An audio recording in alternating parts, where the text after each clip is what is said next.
नियम पायदळी तुडवणाऱ्या गोविंदा पथकाचा भाजपचे मुंबई अध्यक्ष आशिष शेलार यांना चांगलाच पुळका आलाय। गोविंदा पथकावर लावलेले जे सदोष मनुष्यवधाचे गुन्हे आहेत ते मागे घ्यावेत अशी त्यांनी मागणी केली। या प्रकरणी मुख्यमंत्र्यांनी ॲडव्होकेट जनरल यांचं मत जाणून घ्यावं अशी विनंतीही त्यांनी मुख्यमंत्र्यांकडे केली आहे। मात्र अल्पवयीन मुलांच्या जीवाशी खेळणाऱ्यांवरील गुन्हे मागे घ्यायला लावणं कितपत योग्य आहे असाही प्रश्न उपस्थित होतोय।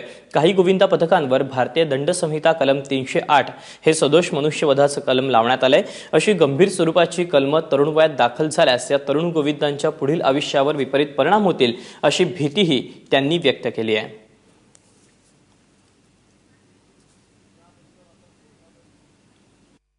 सर्वोच्च न्यायालयाचा आदेश भंग झालेल्या गुन्ह्याबरोबर मनुष्यवधाचा किंवा मनुष्यवधाचा प्रयत्नाचा गुन्हा 308 हे कलम लावण्यात आलेला आहे, जे अतिशय गंभीर आहे। त्यामुळे 308 हे कलम जे मनुष्यवधाच्या बाबतीतलं आहे ते कलम सदर गुन्ह्यातून मागे घेण्यात यावं। त्यासाठी आवश्यक असेल तर ॲडव्होकेट जनरलचं ओपिनियन घ्यावं अशी मागणी मी माननीय मुख्यमंत्र्यांकडे केली। माननीय मुख्यमंत्री याबाबत सकारात्मक आहेत।